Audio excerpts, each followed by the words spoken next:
अगर आप इस चैनल पर नए हैं तो चैनल को सब्सक्राइब करें और नए सत्संग का नोटिफिकेशन सबसे पहले पाने के लिए बेल आइकन को दबाना ना भूलें।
ईश्वर को सताता नमः, ईश्वर को सताता नमः।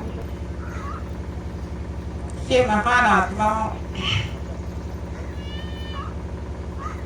कितना दुर्लभ मौका मिला है।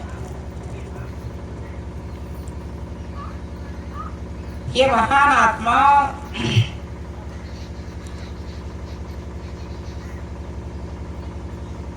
कहा है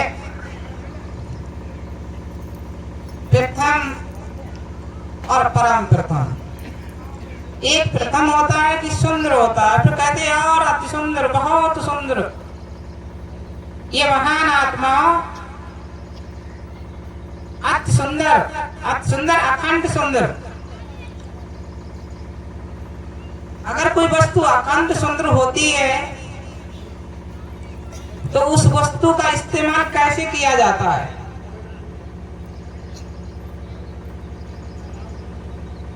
सुंदर वस्तु के लिए तो किसी के पास हो और वो कैसी भी वस्तु हो, अगर वो सुंदर है और सुंदर से अति सुंदर है तो उस वस्तु को बड़ा संभाल के उसे रखा जाता है। चाहे वो जेब में रखने वाली हो, कुछ वस्तु जेब में रखने वाली होती हैं और कुछ वस्तु जिसे हम बोलते हैं अलमारी। पहले के लोग क्या रखते थे? पहले देखा कितनी सुंदर माता बहनें थी कि मिट्टी की अलमारी बनाती थी। मैंने देखा, मैं जब छोटा था तो नीचे उसमें धान और गेहूं रखने वाला एक नीचे का हिस्सा धान और गेहूं रखने वाला, उसके ऊपर फिर अलमारी बना दी, उसमें लगा दिया। जैसे हम लोग उसका खोलने वाला गेट लगाते हैं तो वो इधर उधर शटरिंग वाला इधर बढ़ाया, बंद हो गया, इधर हटा दिया तो खुल गया। तो कुछ लोग अलमारी में रखते हैं, कुछ अलमारी में रखने वाली है, कुछ वस्तु रूम में रखने वाली है। अगर आपने रूम वाली वस्तु को संभाल के रखा, अलमारी वाली को नहीं संभाल के रखा तो क्या होगा? जैसे रूम के वस्तु को संभाल दिया और अलमारी में रखने वाली क्या है? रूम में रखने वाली अलमारी, अलमारी में रखने वाली कुछ ऐसी वस्तु है जो अलमारी में रखने वाली होती हैं। और सबकी मालिक वस्तु कहाँ रखी जाती है? सबसे प्रथम वस्तु कहाँ रखी जाती है?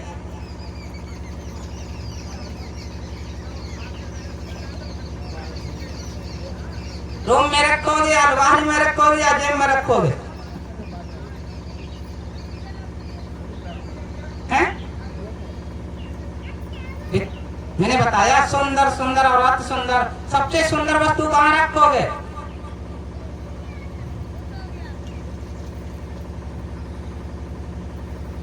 कोई बोल ही नहीं रहा, बोलो भाई बताओ कहाँ रखोगे? हैं?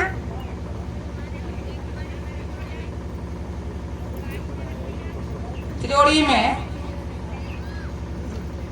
तिजोरी की मालिक कहाँ है? मतलब चाबी, चाबी के अलमारी में रखोगे?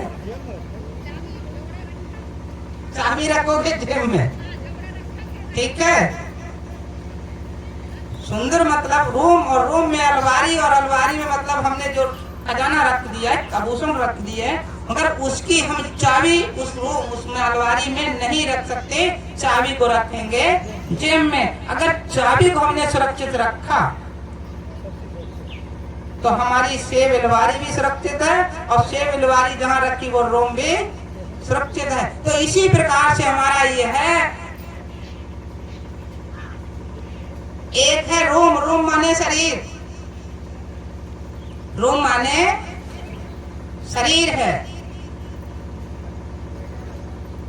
और हमारी कामनाएं अलमारी है, और भावनाएं चाबी है। कर्म को छोड़ दो, कि कर्म में तीनों सम्मिलित हैं। जैसे हमने मकान बना लिया, मकान एक कर्म है, मकान में तीनों सम्मिलित हो गए। तो सबसे पहले हमारा भाव प्रसन्न हो, खुश हो, अच्छा हो, सुंदर हो, श्रेष्ठ हो। जब भाव ही श्रेष्ठ है तो हम पूरे शरीर की एनर्जी, पूरे मकान की शुद्धता हम कर सकते हैं। और जब तक भाव में ही अगर खोट है तो क्या कर सकते हैं? कुछ कर सकते हैं? जो शरीर का संचालन कराने वाला जो मालिक है वो हमारा क्या है? दिमाग। मगर एक बात और आती है कि दिमाग है, साकार शरीर में तो दिमाग है, और सूक्ष्म शरीर में किसी शैतान से पूछना, भैया तुम्हारा दिमाग है? अरे भाई, उसके तो दिमाग नहीं है और आपके पास दिमाग है। तो दिमाग वाला बड़ा या बगैर दिमाग वाला है? तो एक बात बताओ भाई,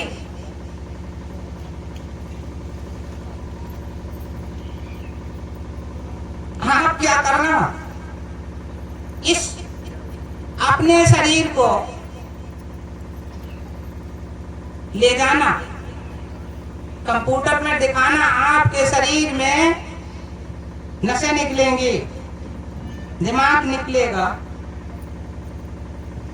और किसी कारीगर के द्वारा बनाया हुआ सिर किसी का, उसके नसें निकलेंगी? बताओ भाई। तो आपका दिमाग बड़ा या उसका दिमाग बड़ा? बताओ किसका दिमाग बड़ा है वर्तमान में? फिर आज उसका दिमाग नहीं है, उसका भेजा नहीं है,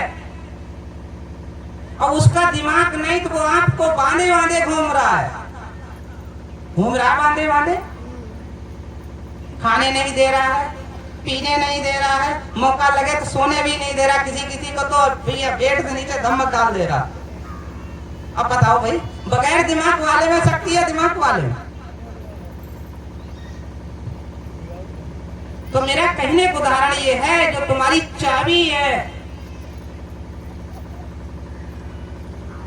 वो चाबी को तुम संभाल के नहीं रखे, चाबी तो छोड़ दी है। जो बाहर जो कहते हैं मकान की जो बाहर गेट होता है, उस गेट पे रख दी चाबी, अब घूमने चले गए। चाबी को सुरक्षित जेब में रखो। ये चाबी को आपने किसी को, पड़ोसी को दे दिया, भाई मैं आ रहा हूं, मेरी चाबी संभाल के रखना, तो कोई जरूरी संभाल के रखे? तो एक बात बताओ, आज मैं थोड़ी बातें पूछूंगा,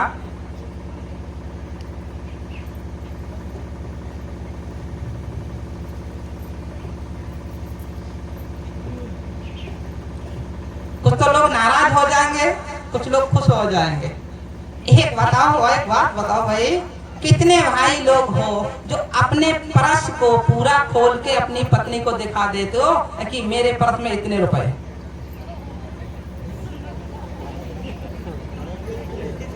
क्या परसेंट है? बताओ भाई। दूसरा मैं पूछना चाहता हूं कि भेद किस बात का है? बीमार पड़ जाएगी, एक उदाहरण दे रहा हूं, कोई समस्या आ जाएगी, कोई कार्य होगा तो आप परस को भेद नहीं दोगे और शायद ब्याज पे उधार पे लेकर पैसा लगा दोगे। सही है गलत? अगर वो परस अगर देखने लगी तो सख्त नाराज, तुमने परस मेरा कैसे देख लिया?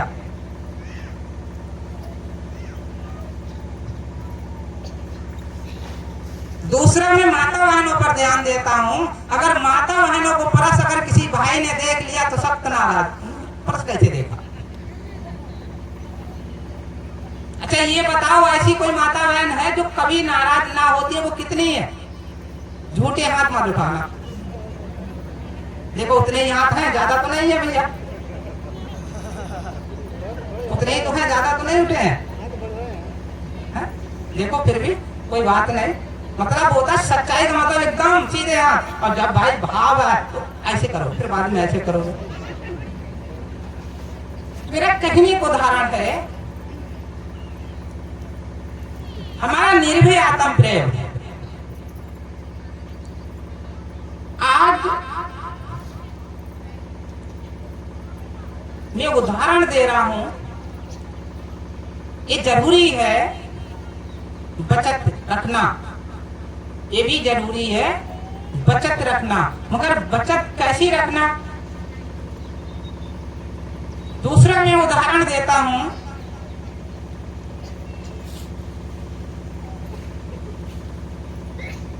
विश्वास। क्या बोलते हैं हम लोग?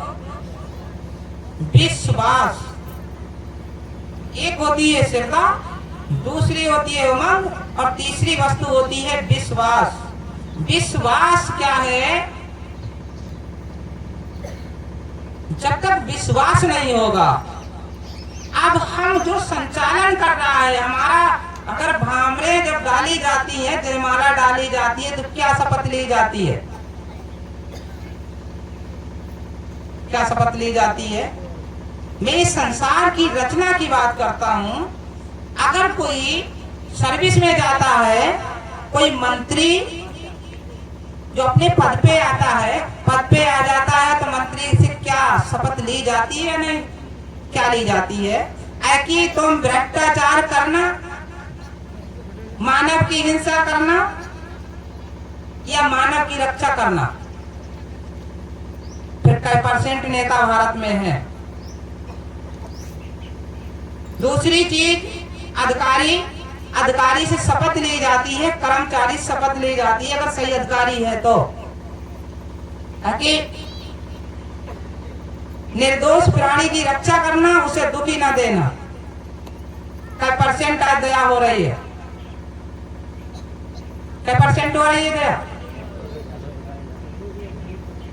तो मेरा कहने को उदाहरण है तीसरा आ जाता है भगवान में और देवी देवता में। कुछ लोग ने एक ही रूप धारण कर लिया कि उन्हीं को भगवान कह दिया, उन्हीं को देवी देवता कह दिया। कहते हैं हम देवी देवता की पूजा करते हैं, कुछ लोग कहते हैं हम भगवान की पूजा करते हैं। अगर पूछने लगो भगवान और देवी देवता एक है या दो हैं?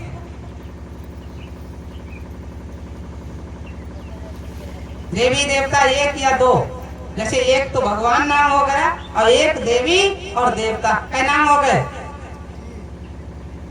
तीन, देवी देवता और भगवान, तीन नाम हो गए। तीनों एक ही का नाम है या अलग अलग है?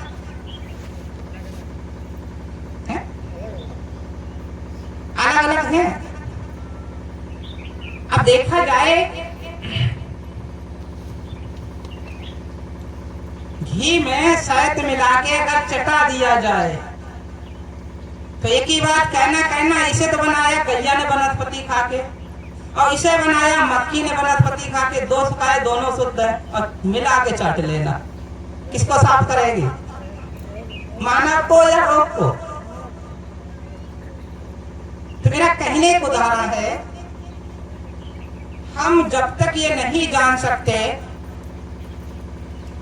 जैसे आज लोग आते हैं मेरे पास, समाज के लोग कहते हैं कि वो तो महाराज देवी देवताओं को नहीं मानते हैं। क्या कहते हैं? वो देवी देवताओं को नहीं मानते हैं। अब लोग चौंक जाते हैं, देवी देवताओं को नहीं मानते हैं महाराज, कैसे महाराज हैं? देवी देवता किन्हें कहा जाता है?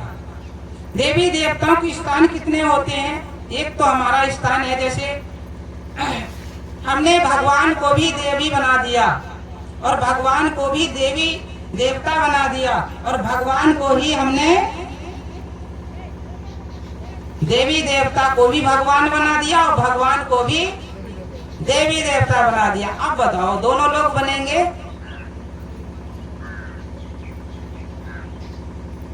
स्थान, मुकाम, खंड, एनर्जी, ऊर्जा, इन्हें हमें अनुभव करना है। क्या है? जैसे हम एक तरफ कहते हैं कि वायुदेव, क्या कहते हैं? वायु देव भी कहते हैं और वायु देवता भी कहते हैं। एक तरफ कहते हैं अग्नि देवी, अब अग्निदेव, भगवान तो नहीं कहा। एक तरफ कहते हैं पृथ्वी देवी, तो एक तरफ कहते हैं जल देव, एक तरफ कहते हैं आकाश देव। देव हो गए। अब देव बड़े कि भगवान बड़ा? कौन है वर्तमान में? है कौन बड़ा है वर्तमान में? भगवान या देव? हैं? जोर से बोलो। देव कैसे बड़े हैं? हैं?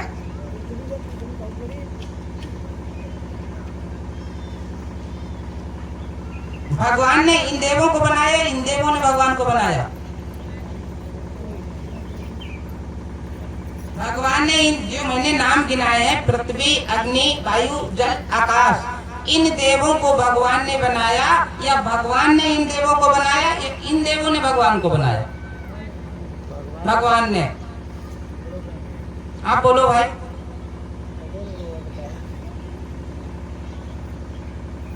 भगवान किन्हें कहते हो? सबसे पहले ये जानना जरूरी, भगवान किन्हें कहते हो? अब ये तो पता ही नहीं। अब ऐसे ही लोग अजगला भाग रहा है।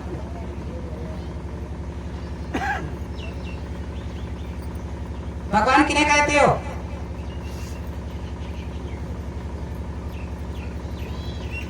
है? नहीं, पांच तत्व को आज तक तो किसी ने भगवान कहा ही नहीं।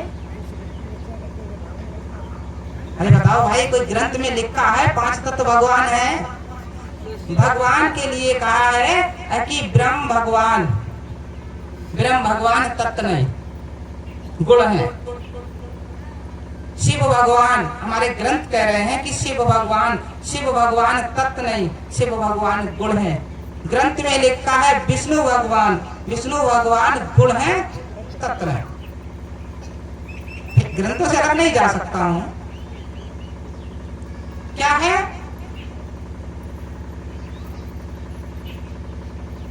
मानव। अब गुण की उत्पत्ति, गुणों को जाना कब? जैसे मेरा एक ही उदाहरण है, गुणों को हिंदी में बोलते हैं कर्म। क्या बोलते हैं? कर्म। रजोगुण, सतोगुण, तमोगुण, बचपन, जवानी, बुढ़ापा। अगर आपके पांच तत्व जुड़े हुए हैं, ये जुड़े हुए हैं, तो आपको कर्म की उत्पत्ति कर सकते हो, कर्म कर सकते हो। और अगर ये पांच तत्व नहीं है तो क्या आप कर्म कर सकते हो? कर्म नहीं कर सकते। तो उस वक्त बड़ा कौन है? तत्व। तो तत्वों से ही, तत्व शरीर से ही आप कर्म कर रहे हो, और कर्म कर रहे हो तभी लिखने वाला लिख रहा है, और जो लिख रहा है उसी को हम बोलते हैं भगवान। कर्म लिखने वाले को भगवान, तब तत्वों ने तो ही भगवान की रचना की। अब तत्वों की रचना किसने की?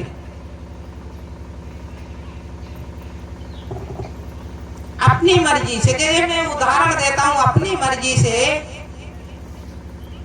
कोई तत्व मर्यादा में नहीं रह सकता। जैसे अग्नि को जला दो जंगल में, और फिर उस अग्नि से कह देना भाई 1 किलोमीटर जाके मत जलना, रुक जाना, क्या रुक जाएगी? उसके लिए रोकने वाला हो, रोकने वाला हो तब वो रोक सकता, नहीं तो अग्नि जहां तक जंगल होगा तहां तक वो जलती ही चली जाएगी। अगर आपने, जैसे पहाड़ है और पहाड़ पे आप प्लेन जमीन को कर देना और कहना देख भाई थोड़ी जगह में चले जाना, जल्दी इधर मत जाना, तो क्या वो थोड़ी जगह में जाएगा? उसे तो जितना समता जमीन मिलेगी पूरे में फैल कर जाएगा। तो इसी प्रकार से हमारा एक उदाहरण है कि तत्वों की जो समान करती है वो है प्रकृति और प्राकृतिक। वो कौन है? प्रकृति प्राकृतिक। अब ये कौन है? क्या ये भी भगवान है?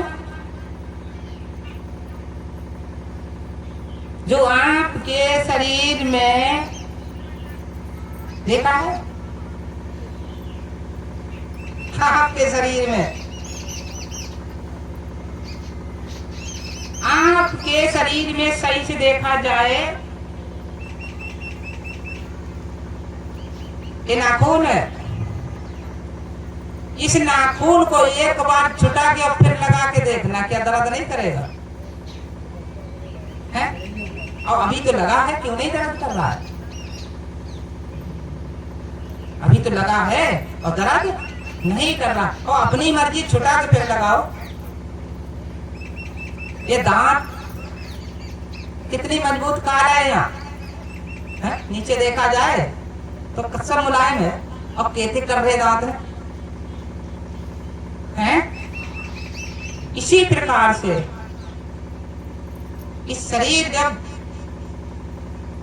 दूषित होता है तो इस शरीर में जो हमारा संचालन खून का हो रहा, इस खून में पानी में अग्नि मिक्स है। क्या है? पानी में अग्नि मिक्स जो संचालन हो रहा है।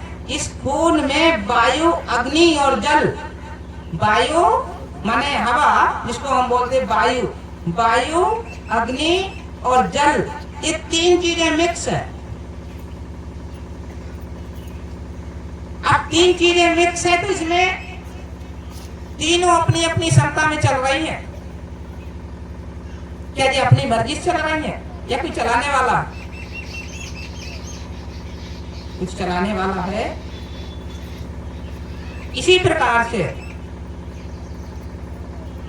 इनको जो चला रहा वो कौन है? जो खून को चला रहा वो कौन है? और जो चल रहा इन कर्मों को लिख रहा वो कौन है? और जो श्वास को चला रहा वो कौन है? सांस चलाने वाला अलग है। अब कहोगे महाराज जी ये तो शरीर में चल रही है। देखा है सबसे ज्यादा साथ कौन देता है आपका? सबसे ज्यादा साथ कौन देता है?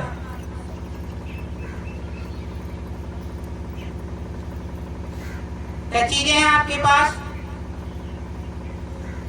एक तो तन, दूसरी इच्छा, तीसरा मन और चौथी सांस। क्या सब एक ही है? सबसे ज्यादा साथ कौन देता है? तन का है? श्वास। मन सोते पर चला जाता है, साथ नहीं देता है। इच्छा सोते पर चली जाती है, साथ नहीं देती है। मगर एक बात बताओ, सोते पर सांस किसकी चली जाती है? किसी की जाती है? तो आप आप श्वास को क्यों नहीं संभाल रहे हो? सांस को क्यों नहीं संभाल रहे हो?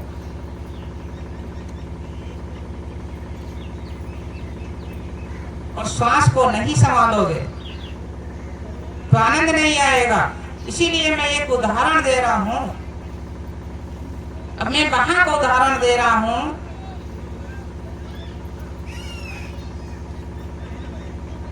आप लोग जितने यहां भक्तजन आए हो, पहले उदाहरण ये आता है,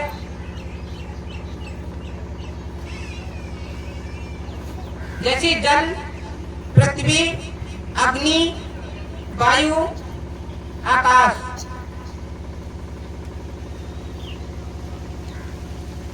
इतना जो शरीर का आकृति है,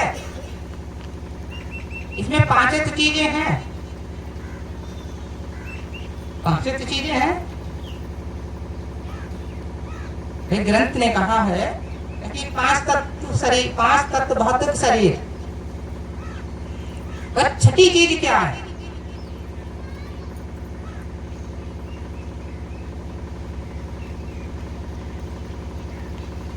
छठवां तत्व क्या है? छठा तत्व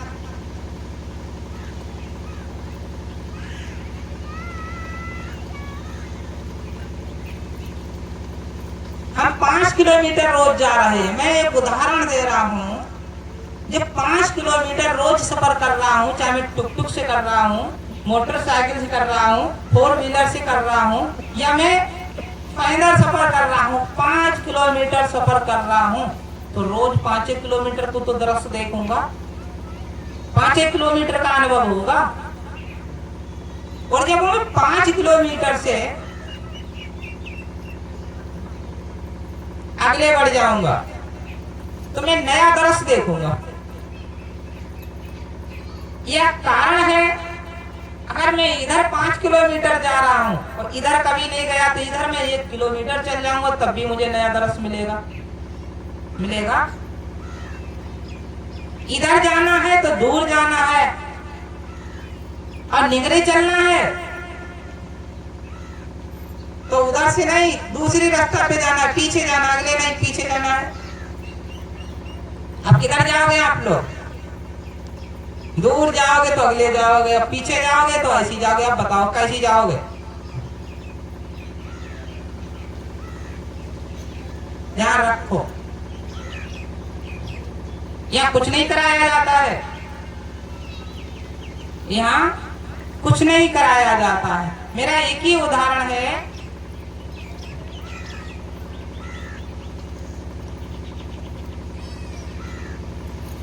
वायु का कहीं स्थान नहीं है।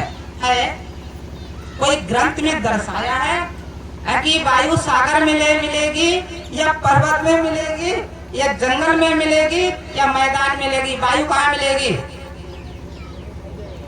है? हर जगह मिलेगी। दूसरा, अग्नि का कहाँ स्थान है?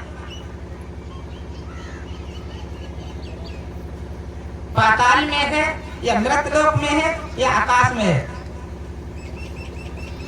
अग्नि कहाँ मिलेगी ज्यादा अधिक?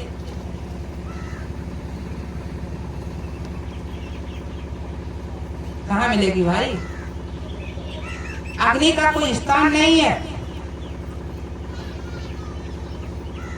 जल अधिक कहाँ मिलेगा? अधिक जल है? सागर से ज्यादा कहाँ है? सागर से ज्यादा जल कहाँ है? बताओ भाई, बोलो। सागर से ज्यादा जल कहाँ?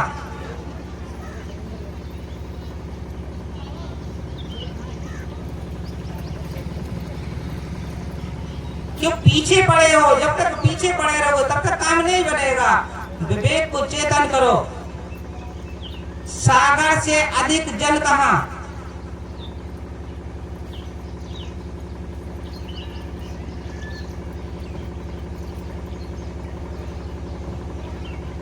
एक बात बता, नदियां और तालाब जब ओवर होते हैं तो सागर से चल के आता है या आकाश से आता है?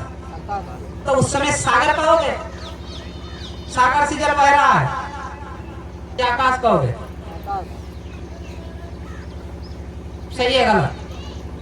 तो सागर का नाम क्यों ले रहे? तुम्हारे घर तो सागर का पानी तो आता नहीं भैया चल के, आकाश का पानी आता है जो नदियां तालाब ओवर कर जाता है। तो इसी प्रकार से हमें क्या करना है, उसी नदी को देखना है। अब पृथ्वी का मुख्य स्थान कहाँ है?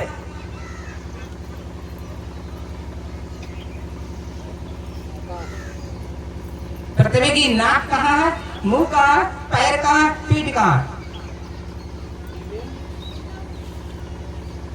बता दो भैया। झारखंड में है कि उत्तराखंड में है कि उत्तर प्रदेश में है कि गुजरात में? कहाँ है पीठ? कहाँ है पृथ्वी की?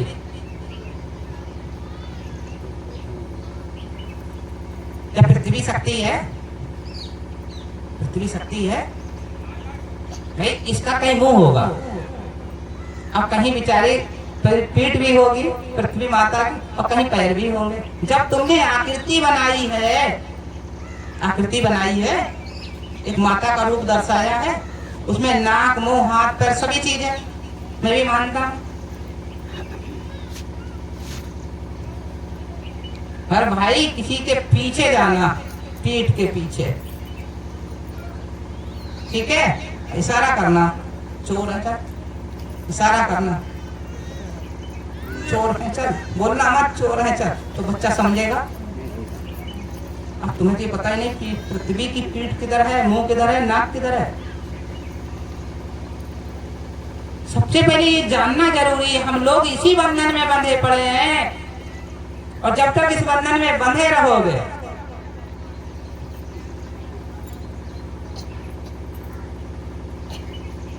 आप सोचते हो कि वहां तो बे महाराज हैं और हुआ बे महाराज हैं, मगर उन महाराज की चिंता क्यों नहीं करते हो कि जो महाराज तुम्हारे संग हैं, अखंड है, उनका कोई खंड ही नहीं है। क्या खंड है बताओ? और जो इन 5 तत्वों से बड़ा है वो उनसे भी अखंडी है, और उनसे बड़ा है। बताओ भाई वो कितना अखंडी है? अखंड किसे कहते हैं?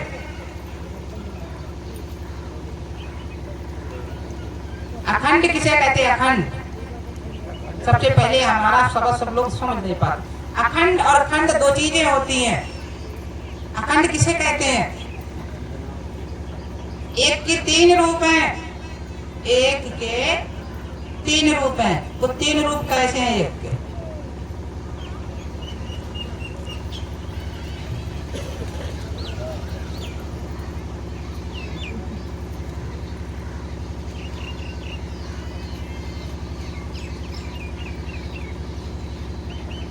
जैसे मैं छोटा सा उदाहरण देता हूं,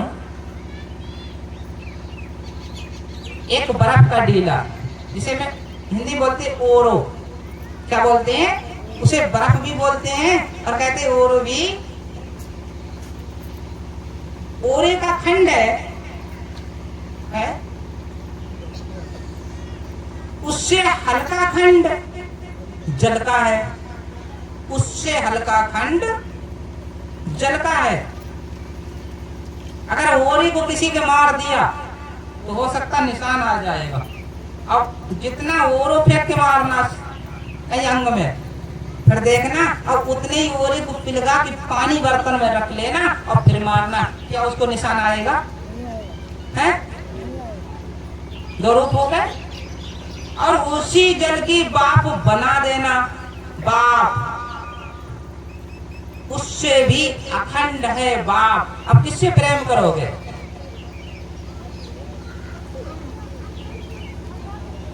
ओरो पानी बाप। बाप कहाँ जाएगी?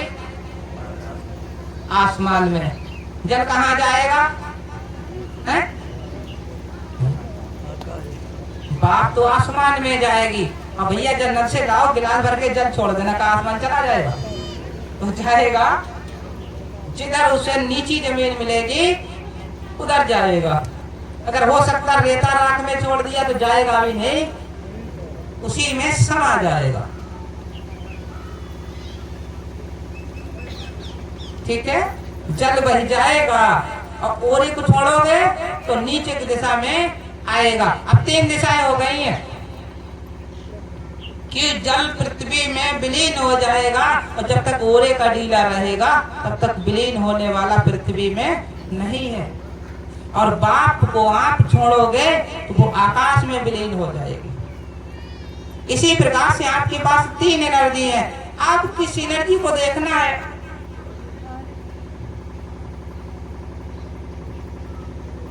नीचे के देवी देवता एक है जैसे ओरो, ध्यान रखो।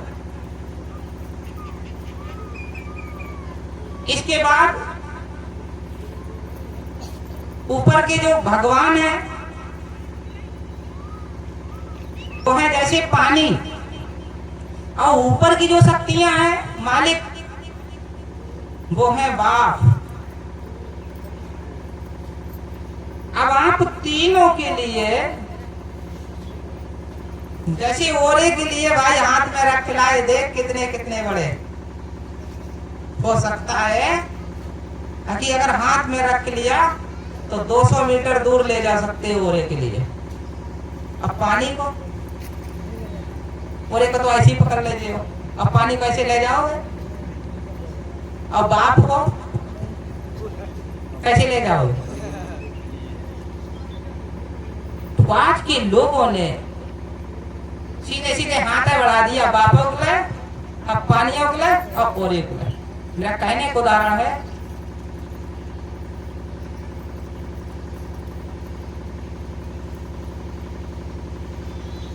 ध्यान रखो।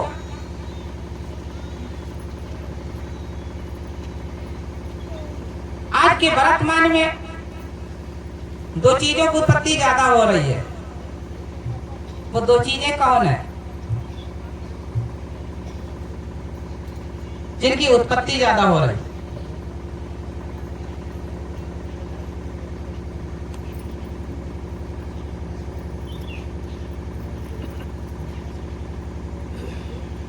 अब कहोगे महाराज जी मुझे तो पता ही नहीं। एक तरफ ईश्वर की उत्पत्ति हो रही, दूसरी तरफ असुर की उत्पत्ति हो रही। एक तरफ देवता की उत्पत्ति हो रही, तो एक तरफ शैतान की उत्पत्ति हो रही। अब बताओ भाई, देवता और शैतान दोनों की उत्पत्ति हो रही है। आज 80% नहीं 60% मानव दुखी है। किस कारणवश दुखी है? कि वो शरीर की एनर्जी को जागृत नहीं कर रहा है। उसके लिए जो एनर्जी मिलना चाहिए, जिससे आत्म शक्ति आत्म बल जागृत होना चाहिए, पावर बढ़ना चाहिए, एनर्जी बढ़ना चाहिए, उसे जागृत नहीं कर रहा है। कैसे जागृत करेगा? पृथ्वी देखिए, पृथ्वी कैसी है? पृथ्वी सबसे भारी है। पृथ्वी सबसे भारी है। शायद अगर डीला को छोड़ दिया जाए पानी में, तो अगर 1 ग्राम का डीला है और वो 10 लीटर पानी में छोड़ दिया जाए, तो 1 ग्राम का मिट्टी का डीला हो सकता है कि 10 लीटर को पार करके नीचे पहुंचे। वो 10 लीटर का पानी उनके भार को नहीं रोक सकता, 1 ग्राम के डीला को। कै गुना भारी हुआ। फिर देखा जाए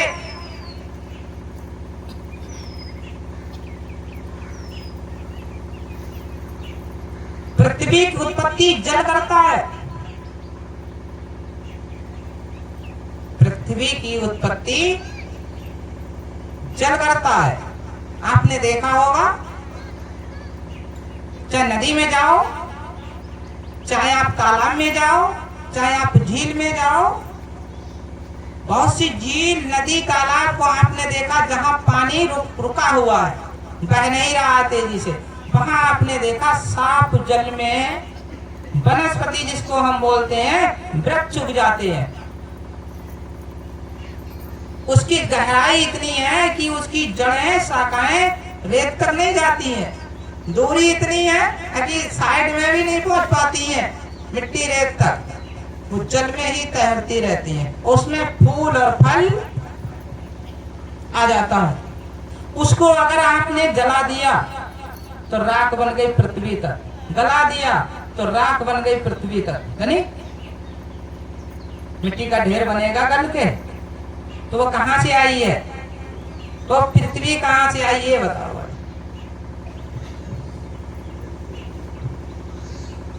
कहां से आई है वो पृथ्वी जो ऊपर तैर रही थी? थोड़े दिन पहले जल साफ था, इसके बाद वनस्पति तैयार हो गई। अब गहराई इतनी है कि वो जड़ नीचे भी नहीं पहुंची, दूरी इतनी है कि साइड में भी नहीं पहुंची। मगर वो पृथ्वी, जब वो वृक्ष को हमने सुखाया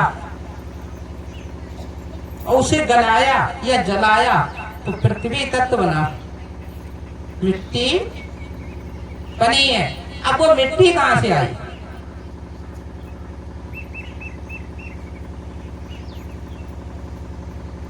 बनी मिट्टी नहीं बनेगी। इसी प्रकार से ध्यान रखो कि आप तुरंत टंकी का पानी ले लेना, टंकी का लेना, नल का लेना, कुआं का लेना। कुआं को तो कहोगे गंदा आ गया, ठीक है, और उसको आप चश्मा लगा के देखना, गंदा तो नहीं है, इसमें पृथ्वी तत्व तो नहीं है, मगर उसको नहीं देख सकते। और जब उसको आपने अग्नि तत्व में, अग्नि तत्व बढ़ा दिया, गर्म कर दिया, खौला दिया, फिर उसको थोड़ी देर रोक के देखना।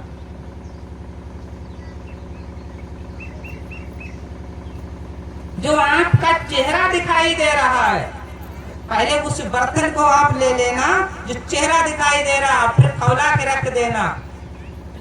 फिर कितने कार्बन आएगी? वो पृथ्वी तत्व है। वो कहां से आया? छिपा हुआ है। जैसे उसमें जल में पृथ्वी तत्व छिपा हुआ है और आकाश में जल तत्व छिपा हुआ है। इस समय देखो आकाश में जल तत्व है, इतनी शायद धूप है, तेज है कि बर्तन अगर रख दिया तो थोड़ा बहुत जल है तो बाफ बन के उड़ जाएगा। मगर जो ऊपर बाफ है वो कहां चली गई?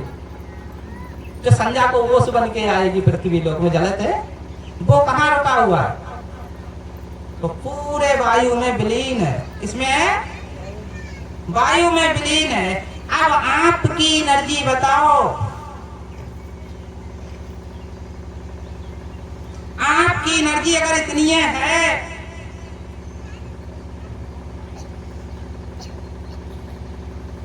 तो देखा है चिड़िया का अंडा जो होता है, चिड़िया का जो अंडा होता है वो अपने अंग से निकाल कर बाहर रख देती है, रख देती है।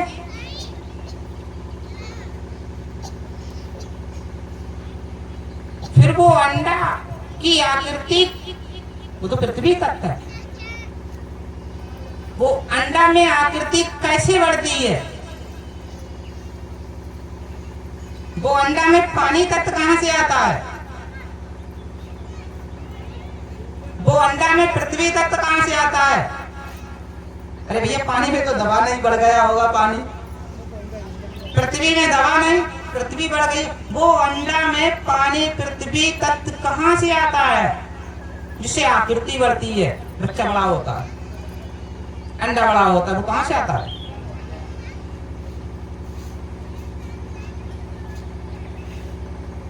आप लोग ऐसे देख रहे हो, चश्मा लगाओ बढ़िया वाला, ध्यान रखो। उस अंडे के बच्चे से पूछना तुम्हारी अम्मा ने क्या वक्त करे हैं तुम्हारे लिए। सही उदाहरण दे रहा हूं। उस अंडे की अम्मा ने, उस जिसमें अंडे में बच्चा है, उसके लिए कैवत करे कि भगवान हमारे अंडे को संभाल के रखना बच्चा। या उसने कैमोड़ने बोले, उसने कैमोगौर बोले हैं?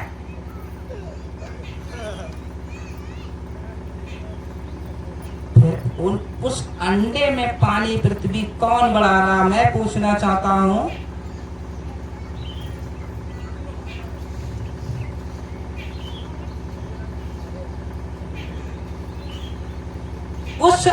उस बच्चे के लिए, तुम्हारे लिए तो बकरिया का दूध आता है, पता है? मानव की संतान होती तो बकरिया का दूध ढोड़ा जाता है और मधुमक्खी का शहद जूस ढूंढा जाता है। चिड़ैया से पूछो भैया तुम्हारे लिए का ढूंढो जाता? बोलो भाई, मैं एक बात पूछना चाहता हूं, क्या पक्षी का बच्चा दूध नहीं पीता है? आप कहोगे महाराज जी ऐसी बात है, पक्षी का बच्चा दूध नहीं पीता है? बताओ पीता है या नहीं? अब वो कौन सी पक्षी का बच्चा दूध पीता है? चमगोदर, जो बेचारा बाकी पैर और पर जो हैं उनसे तो उल्टा लटका है। आपको हमारी अगर देखा है तो पकड़ के चुसाते, चुस जल्दी चुस, मगर वो तो बेचारा रोक भी नहीं पा रही है। उसकी मम्मी है कि जब यहाँ संभाल के बैठ, वो तो लटकी है, उसे कौन संभाल रहा है? उसको दूध पीना कौन सिखा रहा है? उसे जिला कौन रहा है? ठंड और गर्मी में बेचारा, इसमें धूप है कितनी तेज है? उसका बच्चा अगर होगा तो आज भी जहां वो लटका है, धूप हो या छिराई, उसी में बच्चा चिपटा होगा, उसी के शरीर में चिपटा होगा। ऐसा तो नहीं बच्चा कहीं अंत छोड़ दिया, वो अंत चली गई हो। आज मानव चिल्ला रहा है, मानव चिल्ला रहा है। अरे पूछो, जाग जाओ, तुमने कोई नहीं छोड़ा है, कोई नहीं छोड़ा है। कीट पशु पक्षी, कीट पशु पक्षी कोई छोड़ा ही नहीं है। किसी की तो पूंछ पकड़ ली, किसी का पैर पकड़ लिया, किसी के कान पकड़ लिए और किसी की गर्दन पकड़ ली कि महाराज हमें भवसागर पार कर दे। एक बात बताओ, मैं पूछना चाहता हूं, मैं 20 साल पहले मेरे जो देहात के गांव थे उनमें आला होती थी। क्या होती थी? आल्हा। आज के बच्चों से पूछा जाए शायद जानते भी नहीं होंगे। और ढोला है, 20 साल पहले ढोल, आल्हा और ढोला, नाम कितना बढ़िया, आल्हा और ढोला। आज क्या हो रहा है?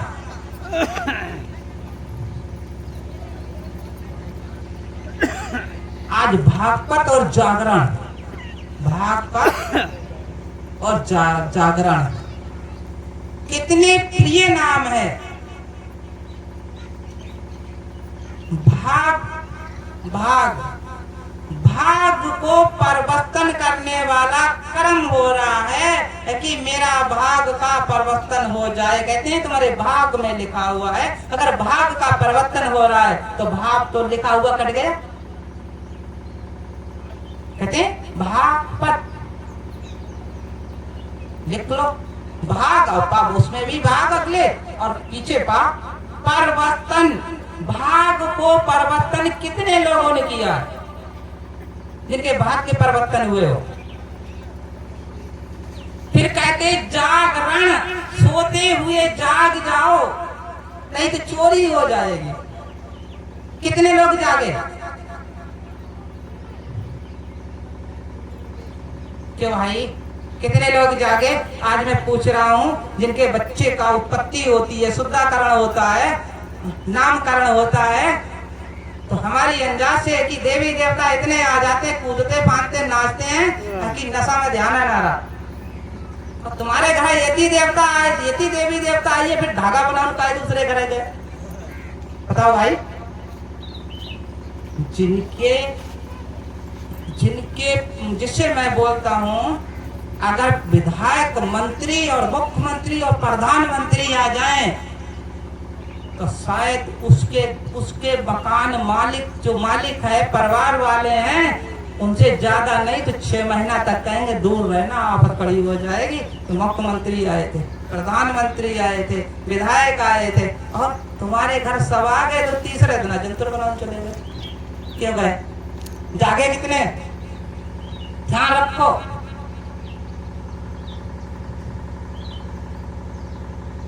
क्या है, जागरूकता होना चाहिए, और जागरूकता नहीं है। एनर्जी को आप रोक नहीं रहे हो, एनर्जी को रोको, रोकोगे नहीं, बांटते रहो तो एनर्जी ही रहोगे। ध्यान रखो, मुक्तिदाता इतने आ गए, शुद्ध कर्म इतना हो गया, प्रवर्तन इतना हो गया, फिर भी भूतों की उत्पत्ति दैया चाल मचा रही है, मचा रही है। मगर ये कारण क्या है कि आप शुद्ध एनर्जी के संबंध नहीं हो, शुद्ध एनर्जी से संबंधित हो, शुद्ध एनर्जी से कनेक्शन करो, और शुद्ध एनर्जी से कनेक्शन नहीं किया तो आप अशुद्ध एनर्जी में रहोगे, और अशुद्ध एनर्जी में रहे तो शरीर में क्या होगा? दुख और कलेश। तो मेरा कहने का उदाहरण एक ही है कि मैं इन देवी देवताओं को नहीं मानता, मैं उन देवी देवताओं को मानता हूं। क्या देवी देवता है?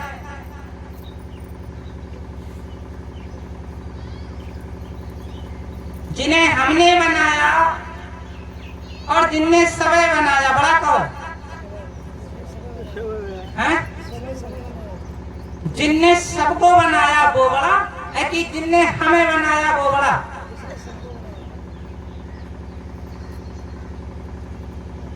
बड़ा तो वो है जिन्हें सबको बनाया, हमको भी बनाया, आपको भी बनाया, उनको बनाया, कीट को बनाया, पशु को बनाया, पक्षी को बनाया, पतंगे को बनाया, सबको बनाया। एक बात बताओ, और इन्हें तो खाली हाँ मानव ने बनाया और किसी ने नहीं बनाया। बताओ भाई, कीट किनको मानता है? पशु किसे मानता है? पतंगा किन्हें मानता है? पक्षी किन्हें मानती है? किसी को मानती है? नहीं। एक बात बताओ, उनके कर्म कौन लिखता है? उनके कर्म तो कोई लिखता होगा। अगर लिखता नहीं है तो ग्रंथ में ये सब खाली दिखावा है कि 1,84 है। कहते हैं 1,84 में आत्मा घूमती है, तो कोई ना कोई देखने वाला तो है कि ये मानव से आया पशु में जा रहा, या पशु से आया मानव योनि में जा रहा, या कीट से आया पतंगे में जा रहा, या पतंगे से आया पक्षी योनि में जा रहा। कोई ना कोई तो देखने वाला है, तभी तो 1,84 है। अगर ये सब कुछ नहीं है तो पुण्य पाप नहीं है। ये पुण्य पाप नहीं कि जो चाहो फ्री, कि तुम तो मानव बनोगे। पक्षी बेचारी पक्षी बनेगी, घोड़ा बेचारा जीवन भर जब तक रहेगा घोड़ा बनता रहेगा, तांगा में चलता रहेगा। क्या ऐसा है?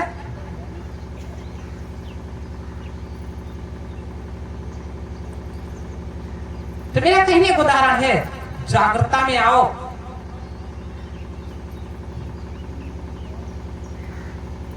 आप पृथ्वी लोक में कहीं चले जाओ, पहले हमारे महापुरुष थे, जितने पूजनीय महापुरुष थे। एक बात बताओ, वो सीधे सीधे ध्यान लगाते थे, ध्यान योग करते थे। क्या करते थे? ध्यान योग। ध्यान योग।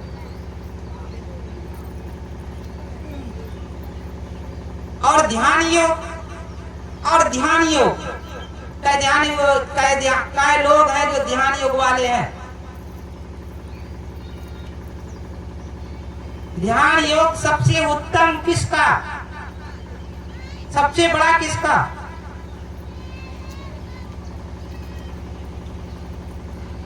ध्यान योग, ध्यान योग, ध्यान योग। कई लोग हैं ध्यान योग वाले?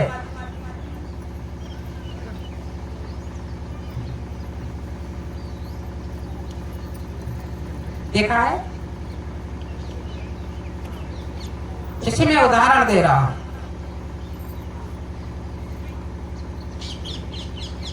तो ये बड़ा अवगढ़ बना, तो जीवित पे उसने कुछ ना कुछ मालिक का ध्यान किया। चाहे उसने काली देवी का ध्यान किया, काल भैरव का ध्यान किया, महाकाल का ध्यान किया, ब्रह्मा जी का ध्यान किया, विष्णु जी का ध्यान किया, मैंने ध्यान किया, तभी तो वो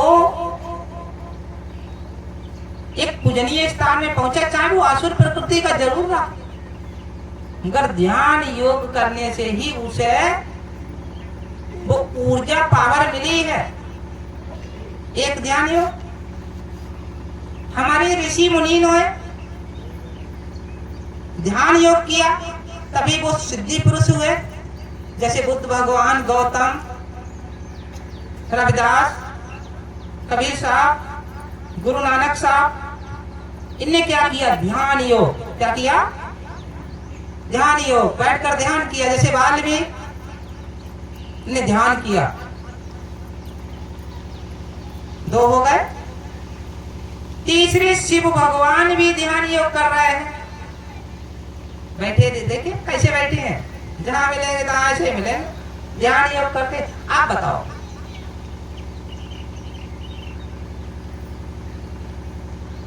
आप कौन सी एनर्जी से ध्यान योग करना चाहते हो कि जो अवगढ़ ने ध्यान योग करके वो पूजनीय बन गया,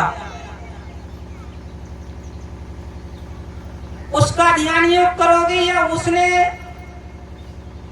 काली देवी का ध्यान योग किया, या काल भैरव कि उनका ध्यान योग करोगे, या उसने शिव भगवान का ध्यान योग किया, ध्यान शिव भगवान का ध्यान योग करोगे, या शिव भगवान ने ही अपने परम पूजनीय इष्ट का ध्यान योग किया, अलग ब्रह्म का, या उनका ध्यान योग करो? किन का ध्यान योग करोगे? क्या तीनों लोगों ने एक ही का ध्यान योग किया या अलग अलग किया? अलग अलग किया। तो आप किसका ध्यान योग करोगे?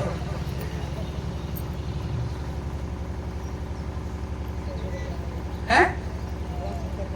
जो शिव भगवान ने ध्यान योग किया उसका हम ध्यान योग करेंगे।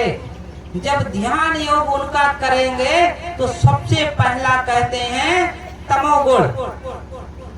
अगर तमोगुण को एक बात बताओ, शीशा को फोड़ने से संभालोगे या पिलगाने से संभालोगे? शीशा कैसे संभलेगा? फोड़ने से या गलाने से, पिलगाने से? शीशा संभलेगा पिलगाने से। है? जैसे चाहो वैसी उसकी आकृति ले सकते हो। अब फोड़ कर आकृति लोगे। इसी प्रकार से आपको तमोगुण से लड़ाई करोगे या पूजा? तमोगुण से लड़ाई करोगे या पूजा? बताओ भाई, कैसे लड़ोगे तमोगुण से? पूजा करोगे या लड़ाई? है? पूजा करोगे। तमोगुण की पूजा कैसे करोगे?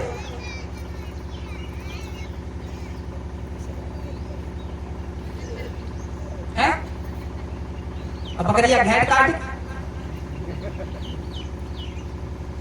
अरे कुछ तो लोग कहते हैं भैया सबसे पहले भाव को परिवर्तन करें कि हम तमोगुण की पूजा करें। तमोगुण की पूजा उल्टी है। कैसी उल्टी है? पति को पत्नी अगर लड़ जाए तो थोड़ी देर से बर्दाश्त कर जाए, ठीक है? और पत्नी से पति लड़ जाए तो थोड़ी देर बर्दाश्त कर जाए, वो पूजा है। परवारी से परवारी लड़ जाए, समान से समान लड़ जाए, थोड़ी देर बर्दाश्त कर जाए और वहां से चला जाए तो तुमने पूजा करी है। और डंडा लेकर डट गए तो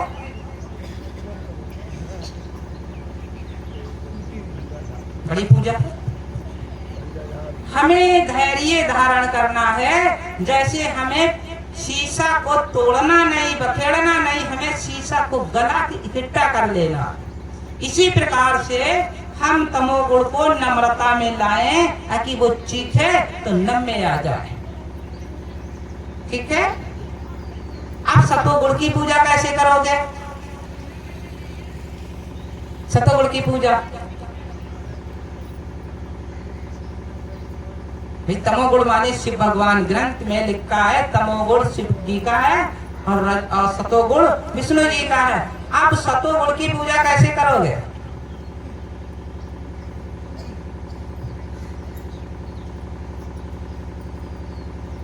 चक्कर पड़ गए। कैसे करोगे भैया बताओ तो?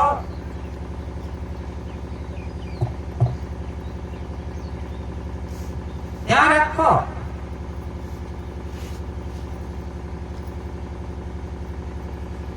हमें सद्भाव को बढ़ाना है। कैसे सद्भाव को बढ़ाना है? अगर हम सद्भाव को बढ़ाएंगे, सत्य एनर्जी को जागृत करेंगे तो सत्य क्या है? सत्य।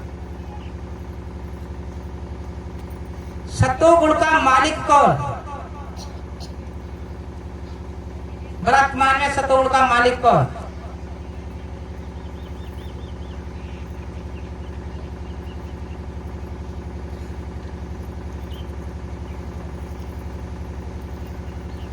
रजोगुण का मालिक कौन? अब इतने देख रहे। आप कहोगे भाई सतोगुण का मालिक कहाँ मिलेगा? सतोगुण का मालिक है जो सतोगुण का ज्ञान कराए। कौन है? जो सतमारक सतोगुण का ज्ञान कराए कि जे सतोगुण ऐसे हैं, वही तो सतोगुण का मालिक है। जिसके सही गुण हो, सत्गुण हो, उन गुणों की पूजा करना चाहिए। अगर पति के सही गुण हैं तो पति का साथ देना चाहिए, और पति में अवगुण है तो फटकार जरूर देना चाहिए। पत्नी में सतोगुण है तो पत्नी से प्रेम करना चाहिए, पत्नी में अवगुण है तो फटकार जरूर देना चाहिए। गुरु के पास सतोगुण है तो गुरु की बात मानना चाहिए।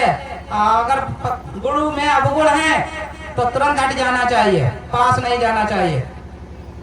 शिष्य में सतोगुण है तो शिष्य गुरु के नजदीक जाएगा, और शिष्य में अवगुण है तो पास तो बैठा रहेगा। ध्यान रखो, मगर रूहानी एनर्जी जागृत नहीं कर पाएगा। तो सतोगुण की पूजा क्या है?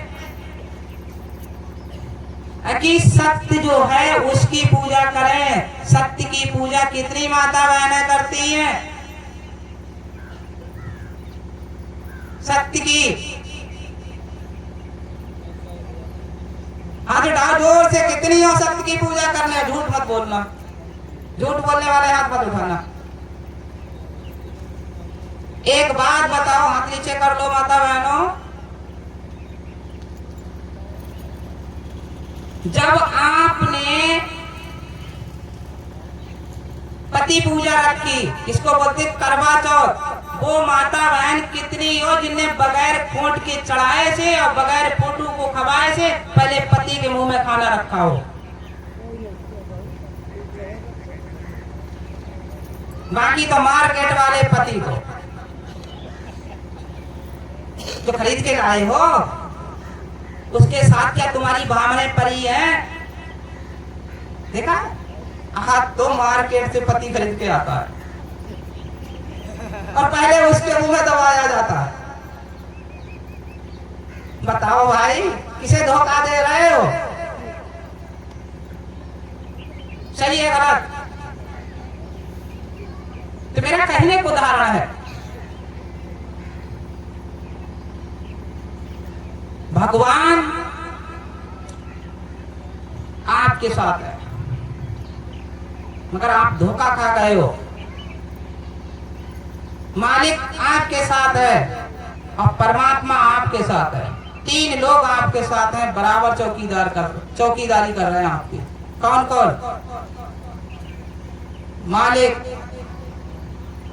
परमात्मा और भगवान। भगवान तब तक आप